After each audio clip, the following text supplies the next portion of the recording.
กแห้งมาคักพี่น้องเอ้ยตกแรงมากเลยน้ำไหลทั้ง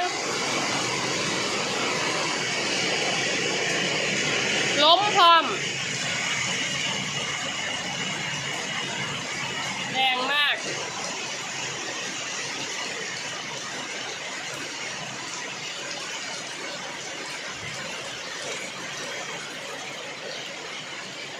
เติมฝุ่น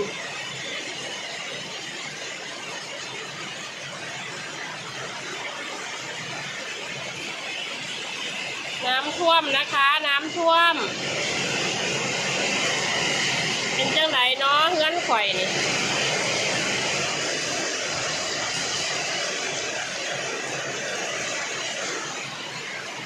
น้ำโหงทงเลยพี่น้องไปขับลูกมาหอดพอดีหอดกลางทางแล้วฝนตกข่อยกระเปียกก็ข่อยฝุ่นมาแล้งไปไต่เอื้องจ้ะ